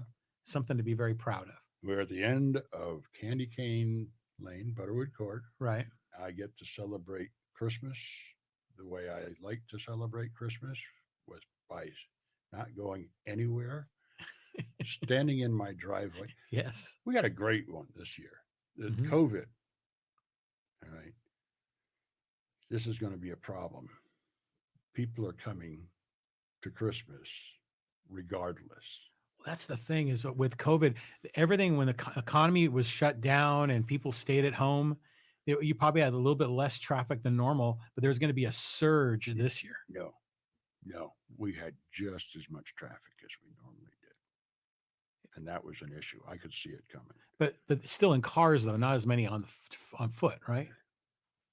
That was true. Yeah, But there was still a lot of foot traffic. All right. But here's what I did. We do a display of gingerbread house and gingerbread men. Mhm. Okay. And it's usually in the driveway, and the driveway's open and people can come in and they can look around at all the decorations and stuff. But this year I don't want to encourage people to gather in one spot and mingle. We're supposed to be encouraging them to keep moving, keep your distance. So I put a string of lights across the end of the driveway with the gingerbread men 6 feet apart with masks. Oh, perfect. Perfect. It got the point across. It really worked. Yeah. People were taking pictures of their kids next to the gingerbread. Jesus. But yeah, so Poway's, I like the people of Poway. Yeah, it's a great city. We are very much egocentric. It shows in the way we drive. The road is ours. Drive around and you'll see the reason we have traffic problems is because too many people are saying the road's ours, mine, all mine right now. If people were considerate about the people around them, don't sit in the middle of your lane at that intersection. Let the people take a right turn down the side of you. Move over a little bit. Right. Just let them by you. Right. Okay. And I think we could, if we were a little bit more considerate about the people who are in other cars around us, we wouldn't have as big a traffic problem as we're going to have. Mm-hmm. All right. I also talked to the city when they were talking about putting in what's the one, Fairmount, right? Is that where the bowling alley is? Yeah, Fairmont is the name of the project, or the developer. If you're talking about your entryway, skinny up the sidewalk, put in the right turn lane. Let's get the people off of Poway Road. Don't have them sitting there waiting to make a turn. Oh my God, it would just clog the whole dynamic. So I don't know whether they heard me or not, but I made the request. Well, that was a good request. What are your thoughts are like now they're building and the Poway Commons is like hanging over the edge of El Armando's taco shop. And then when they start to build the one where the Fairmont development is, or Fairfield, I think is what Fairfield. Yep. There's like what is it? Big O Tires or there's another tire shop there. Yeah. Big O. I think it's there. I mean, imagine living in an apartment where you hear like those hydraulic, lug nut wrenches going. That would be probably it wouldn't be as pleasant as being on a racetrack like in Pahrump, but there's a lot of things that don't make sense. Yeah. All right. The original Poway Road specific plan was let's move all the auto dealership business, all the auto stuff down to this end of Poway. Right. Down near Garden Road. Correct. We were going to be when you were down there Yeah. with me, right? That was, but that was okay. They had the land to do that. Mm-hmm. They had the houses were ready. Chiropractic, redirect, Yeah. chiropractic. Yeah. I mean, he had his business there, but it was that he was ready to move on and become an, instead of a duplex household, Mm-hmm. an office building. Right. All right. There was that kind of expansion that was ready to be done. I don't know what happened to it, to the Poway Road specific plan, how it got to 3 floors. Well, I know there was a gradual progression. Jimmy Fayborg fought with the city really hard, Who's but he? he's the owner of Poway Valley Collision. Ah, yeah. And he's 2 floors with a facade. You know, it's like the old saloon type. The body shop looks Yeah. like an old saloon. I thought it was great. He did a great job of Mm-hmm. fitting in with the town. Right. Okay. I mean, that's what the property owners should have do, but is work with them. You know, build the land out to accommodate.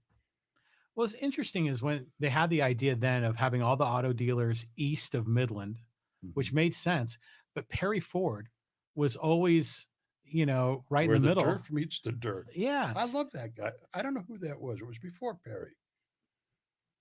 But I remember that Ford dealership as what attracted me to Poway. Because it was where the turf meets the surf in Del Mar, but it's where it meets the Delmar, dirt yeah. in Poway. Yeah. That's cool. But I mean, he capitalized on it and he attracted me to the city of Poway. Plus, the city of Poway was saying to San Diego, yeah, right. we're not going to build it.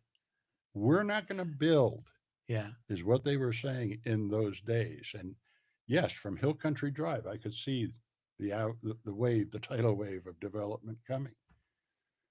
That's here now, folks. It crested the hill. Well, there's been development in Poway going back for decades, right? I mean, Yeah. they built. I fought the Palisades. Yeah. The neighborhood I'm in, I fought against. You did. So those were probably built in the 80s, right? Late 80s, early 90s. Yeah. So there's a lot of development in the 80s and 90s. The house that I live in now and the house that I used to live in were both built in 89. Mm-hmm. But I was always surprised that they allowed Perry Ford to be an exception to the rule on the automotive portion of the Poway Road specific plan. And then not only did they make them an exception, they allowed them to build, and they built significantly higher than most of the buildings. I thought that might have been a violation of the height code, or maybe they got an exception. Yeah. But then that kind of set the stage where you allow more exceptions to the rule, right? Mm-hmm. But right now, I mean, like you say, we can't change it. It's fait accompli. It's fait accompli. But I do wonder if the owners of the property for Big O Tires and for El Armando's Taco Shop, if they're going to eventually throw in the towel. Oh, they will. Yeah. What are you going to do then? Yeah. We'll have another mismatch. Or we'll have another mismatch of architecture. Unless the developers that are next door will buy it and then be gone. Yeah. Those developers will be gone. No, they still exist. The company that's doing the Eternal Hole, well, they're a Canadian firm. Yeah. Now that one, they lost their financing, is my understanding. But Fairfield, that company's been around for a while, right? I don't know. I think they have. So hopefully, I mean, best case scenario is that if that's the one that's going to be the apartments. That's the bowling alley thrift store development. Yeah, but I mean, there'll be like 200 apartments or something like that. So they're going to be they will be there. So they will be able to deal with Big O if Big O decides to bail. Right. It's the other place that I think that once they've built it out, they're done. They're gone. Why would they stay? Well, if there's an opportunity to develop more, they might. A taco shop footprint? Yeah, I don't know. Maybe. Yeah. So we'll see. I'm curious, how it's all going to sort out. I like the taco shop there, though. I've used them in the past. So I mean, I frequent them. I've had their food. It's a good taco shop. I'll just yell louder now and again. If you feel like if that's your bedroom, man, right next to the drive-through speaker, that's going to be hell. But there's other businesses like across the street, like, not necessarily Goodwill, but next door to Goodwill, remember that place that always had the wood Mhm. that you could buy? And then after that, there's the rental of the heavy Equipment equipment. rentals And then and the there's a, motorhomes place and all that sort of stuff, yeah. yeah. So you kind of wonder what their future is, I think there's a family that owns that, I'm not sure. Yeah, I'm curious. Yeah. So I think we're going to see some of these other properties flip in some I think amount they of will, time. I hope that they are they just listen to the people of Poway and compromise a little bit, Yeah. you know. Now they could legitimately, I mean, I asked when I was running for city council, I drove along the road behind that property and I says, your backyard is going to be looking into these buildings. Is that what the one guy that I talked to that for at length about, he says, that's why I put the bushes in. I don't have to look at it. Yeah. So you don't like it? No, put the bushes in. I don't have to look at it. Mm. Okay. That's probably the only thing he can do. It's the only thing Yeah. in his power. I mean, that's what I found out when I did my statistical analysis of how the people felt in District 1 about all this development. Yeah, there was a number, but you know what? There's a bunch of people who didn't even know it was going to take place. They Right. have no interest Right. in what takes place in Poway whatsoever. But when they found out, when you told them, were they like, oh, okay, whatever? Or were they like, oh my God, this is awful? What were their responses? I didn't stimulate. I didn't make it. I didn't get the votes to win, so I don't know Okay. where they are. I'm going to find out if I run again, and I'm leaning in that direction. Good. I'm glad to Okay, hear that. but we'll see. Well, we have got a ton of comments here on the live stream here. I'm sorry, we kind of were paying attention to ourselves here. So Yuri says, did you happen to read the Chieftain article about housing at Tuesday's council meeting? I asked how many of the 482 municipalities in California have a Prop FF similar to Poway that restricts voting rights in half of the city. I did see part of that article. I don't know if I read the whole thing, but that is an interesting point, Prop FF. Now, my understanding, my bet is that a lot of other cities have similar, well, for lack of a better Mhm. term, NIMBY laws. Right. Okay, that the locals want to prevent development to some degree. There is no Prop F on Poway Road. There isn't, and that's Yuri's point. It's only for half the city, maybe 2/3 of the city. Yeah. But the commercial property on Poway Road is an exception. And that's how they drew it up way back in the 80s. No, it was not that way. I don't believe it was that way when we were talking about moving the dealerships down to one end. That was in the 90s, that discussion. Prop FF was in the 80s. All right. Maybe Yeah. you're right. But I do wonder why that our founders didn't do Prop FF for the whole city, which I think is Yuri's point. And I think that's a fair question. Yeah, except they were big time slow managed growth. I mean, I talked to them back in those days.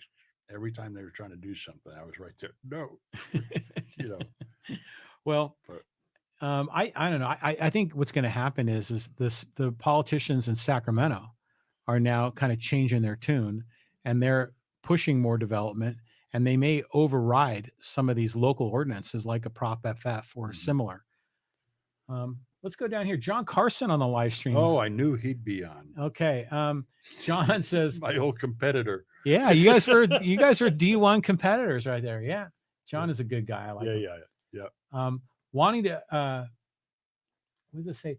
Wanting to do what you want with your own land. Wanting to do what you want with your own land. That's a very conservative ideology. Yeah, I think it is. Yuri says Fairfield. That was who it was, not Fair. What did we say? Fairmont? Whatever. Yeah. John Carson says condos for taco lovers, apartments for the tire store workers. Well, I don't know if a tire store worker is going to be able to afford a $700,000 condo. He sells Michelin. Okay. For $2,000 for all 4 tires. Yeah, there's a good commission in that deal.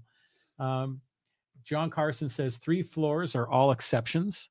So I guess they got some kind of a waiver Something. to the plan. They're there. You can stare at them. John Carson says too tall Bob Manis. It's his MO. So Well, that's an interesting thing. That's the reference to the down in Kearney Mesa, the building that went up next to Montgomery Field oh yeah. that they had to take And they had to down. reduce it They a had little to bit. reduce that down. So good. Thank you for bringing that back to our attention. I remember that. Yeah, because the airplanes was potentially in the way. I wonder if we can get them to remove the top floors of the 3-floor structures. Just give them a haircut, right? Where's what's his name in the drones? They're interfering. Robin Mueller. Yeah, Robin. Let's sue the city for interfering with the flight path of the drones in Poway. We can't get pictures of the pit anymore because the buildings are too high. You know, the drone photography along Poway Road is very interesting because you don't realize on one level it seems like those are big lots where they're developing, but then from another perspective, it's not as big as you think. No.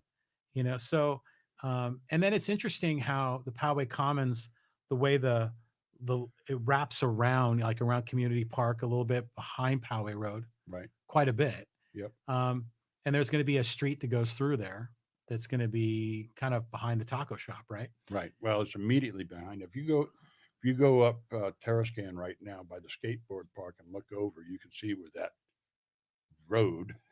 It looks like a driveway entrance to me. Yeah. But that's where the road is. Yeah. Come on. Yeah, it's yeah, it is. It's not a Are big you going to road. make it a one-way? You know, that's not very wide. But they don't have a lot of space to work with. No. John Carson says, Pete, quote, get off of my grass, kneeled. So that's going to be your new nickname.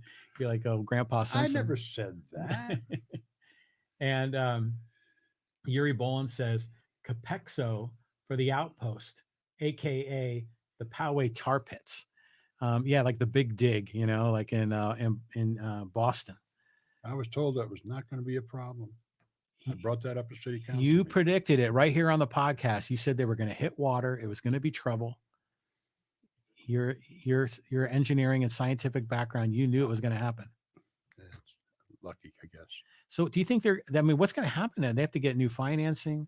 You got to find investors to carry them through the task. But I drove by there a few days ago, and there's a sign like on the fence that says financing provided by, you know, I don't know if it was a bank or who it was. Maybe they found their financing, but they're going to need to do something. They got to do something. So right now it's just a mess down there. And well, it's delayed. It is delayed. And therefore, we're looking at construction for an extended period of time. So is that a mess? Some people call it a mess. Some people say they'll get it done. I don't know. Well, I think. What did Yuri respond to as that one? John Carson says, sounding like an old head Republican to me, Pete. So I know. Well, you know, let's go to that spot. Let's cover that for a second. I have always said that I'm a Jeffersonian Republican. Yeah, you have. I remember you commenting on that. So, am I somewhat a little bit conservative because there's a tinge of that in Republican? Yeah, probably that's about it. What's a Jeffersonian Republican? It's the original Republican Party. It was by Thomas Jefferson. Okay. It is a conservative party. All right. But we're not going to be unreasonable with things that are for life, liberty, and the pursuit of happiness. Right. Okay. So a Jeffersonian Republican is not a Trump Republican. Yeah, that's a whole different thing. All right. Yeah. So to build a separation between what the Republican Party was and is becoming is a radical turn away from Jeffersonian Republican. Correct. All right. So I'm a Jeffersonian Republican. But back then, the Democratic Party was not too pleased with me when I had to pick one. Mm-hmm. And they wanted me to go along with their programs. I said, no, I can't endorse your program. Right. You know, so yeah, they didn't like endorsing me as a Democrat just because I'd be in opposition to city council is not a political party orientation. I'm a Poway dude. Right. All right. If you want to label me Republican, have a ball. I don't give a damn because I live in Poway. Well, local politics, we like to think of it as nonpartisan, but when you get into the machinations of the way these campaigns work, the parties are very involved in promoting their Oh, yeah. team, even at the local level for city council and mayor and school board. Yeah. The political parties play a big role. No, I know they do. I mean, I went through that. Yeah. I didn't spend anything more than what I was legally able to without any donations whatsoever in the last, and I had my head handed to me. Mm-hmm. You know, I didn't get anywhere. Mm-hmm. All right. I'm hoping the next time around, I'm not going to spend anything on my damn campaign. We should have a separation between money and politics. Right. All right. I'm in Calypso, folks. Stop and talk to me. A couple more comments here. This from John Carson. The hole is the Parks and Rec pit. John Carson, a little my ass. Yuri Boland says, Poway irrigation being the last tenant should have been a clue. The last tenant of that land where the big dig is. The fact that they're building it on top of Rattlesnake Creek, there's a junction between two of the creeks that run through. First of all, let's go back. Where's Mary Shepherdson when I need her? Poway, Pagwai, where the valley ends. Mm-hmm. Okay, so where the valley ends is a whole bunch of creeks that come running down into a central area. Okay, we have about 4 or 5 of them that all converge about the same area. That one where they were putting that place was Rattlesnake Creek, plus the other one coming down from north of Poway Road. You got water there.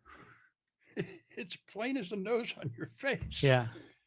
And they completely ignored it. Mm-hmm. So, they should have known. They should have known. Yeah. Should have known. But I think maybe they thought they had a plan, but obviously they ran into a lot of trouble when they were digging that hole. Yeah. I remember living on Hill Country Drive, which was a road that they put up the slope over there where the South Poway Industrial Park is now. Yeah. It was a good sized grade. And they chopped off the top of the grade and they bulldozed it over. So the houses, as you were looking east, the houses on the right-hand side of the street were built on fill. Mm. The houses on the left, people had scraped it away and they built the homes there. Okay. The contractor eventually had to buy the first 3 homes back from the owners because the chimneys were pulling away from the houses. Yeah. Because the foundation was sagging. Right. Our soil in Poway is not stable. Mm. All right. It's got water running through it. It's going to move. You try to do anything with it, it's going to tip. And they should know that. That's part of why there's all that silt that's been going down into the lagoon in Penasquitos, right? I think it's probably because clean that up. Yeah, you're right. The millions of dollars. Yeah. But I think you were talking about that, like some of the roads, roughly speaking, near Pomerado Poway Road, but like south, there were some places where the chimney is peeling off from the foundation. Yeah. I got a problem in my place. My gas line to my pool heater keeps rusting out. Why? Because my house happens to sit on top of the sandstone of what builds the Palisades. The Palisades, there's a huge sandstone ledge there. Right. Well, the rain goes through the soil. People watering their lawns goes through the soil, gets to the sandstone, and it starts running. So I got water running underneath my house right now. It's rusting my gas line out. I don't know how I'm going to heat the damn pool now. Wow. But, it's Poway, where the turf meets the dirt. Couple more comments here. John Carson says, "Tell me who founded the Republican Party." I think Jefferson founded. What was it called? The Republic. Jeffersonian Republican. But there was one. Was it the Republican Democrats or the Democrat Republicans with a dash in the That's the mishmash, and I don't remember. But I read up on Jeffersonian Republican because that's his doctrine. The way Thomas Jefferson thinks is the way I think. Right. Yeah, and he's the primary author of the Declaration, right? Can't mess with the guy that wrote it. Yeah, exactly. But I think the current Republican Party, I think, started, was it in 1856 or 1860? Right. They claiming on to Lincoln like there's no tomorrow. Well, he was the first Republican president. Yeah. Yeah. Why? Do they grab a hold of that guy when he... Yeah. Well, moving on down here, a couple more comments. John Carson says, per my math, Jefferson died 30 years before the Republican Party was formed. I think we just kind of went over that. Yeah. And John says, John, I have to drop classic rock podcast soon. I'll bring a few of my favorite vinyl, fully vaccinated. Yeah, right on, John Carson. I'd love to do that with you. That'd be a fun time.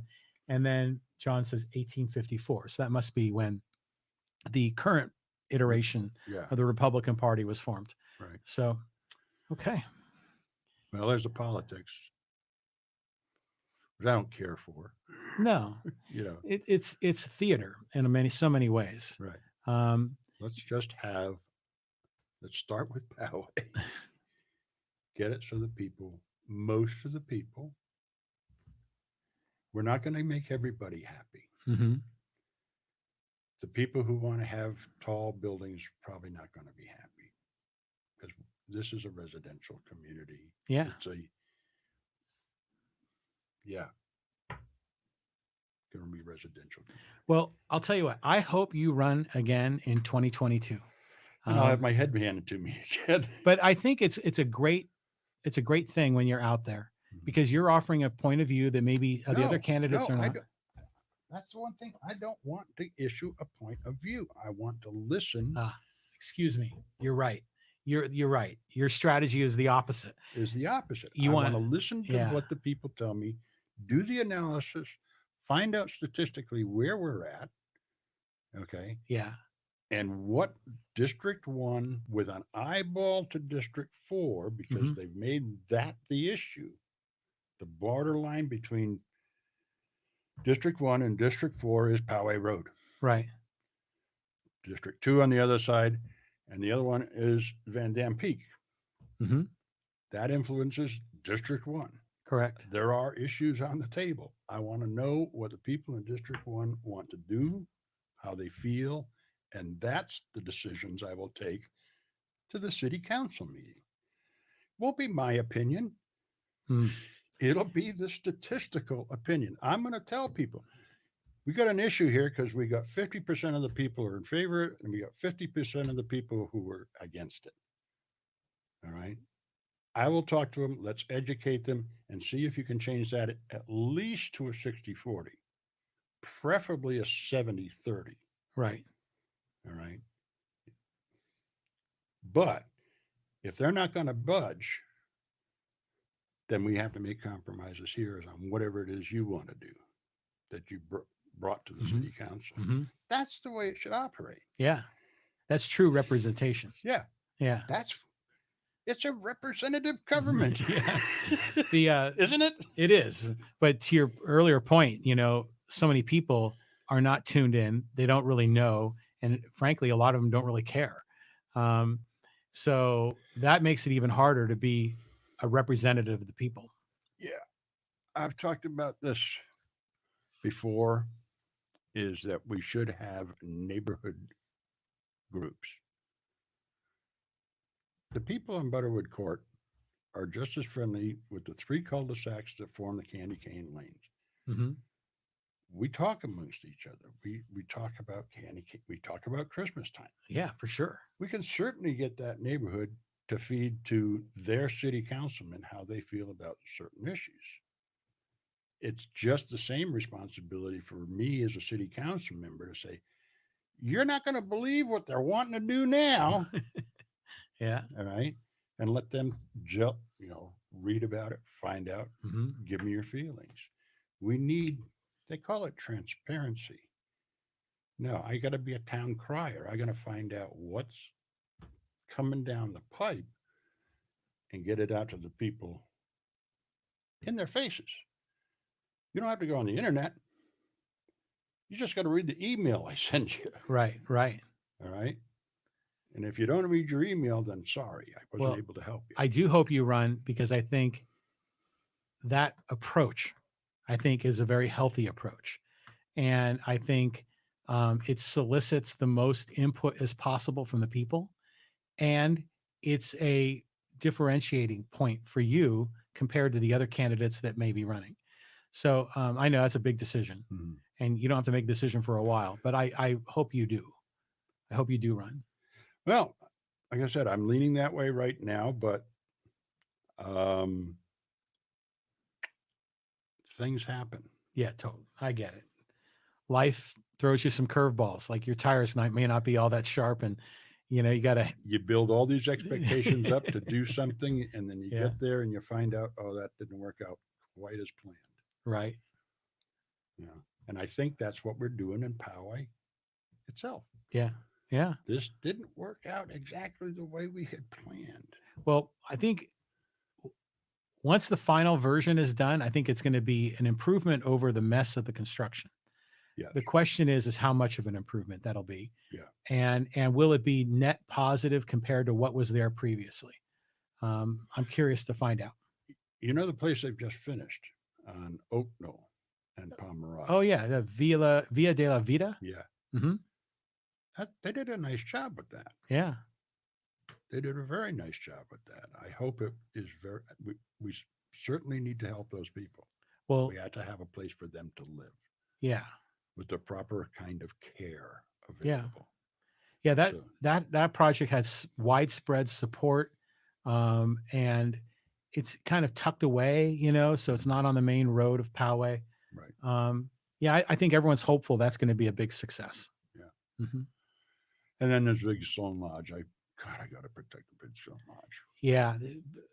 Chris Cruz. District 4, it's not my district, but Chris Cruz talks about that a lot, how it's, a floodplain. Mm-hmm. And so to build there, I mean, they would have to bring in a lot of fill, and it just leave that alone. Yeah. Hopefully they can turn the Big Stone Lodge into something of a historical site. I think that, but that's what it is. It's a stage stop. But they can remove a lot of the, old, corrugated roof and, some of the stuff that needs to be stripped away. Right. But if they're only the bones left of the building, that would still be kind of cool.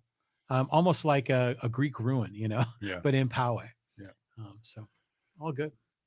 All right. Well, we've covered a lot. Yep. And we've gone, 2 hours, right? Shoot. I'm up there with the rest of them. No, it's okay. But I know you enjoy it. Pete, thank you. All right. Thank you.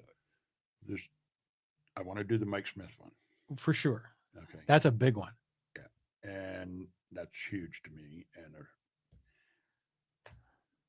yeah, that's huge. I'm not going to go any further with that right now. Okay. But now, I just got to get a third microphone like this. Mm-hmm. And then we can kind of all huddle around here.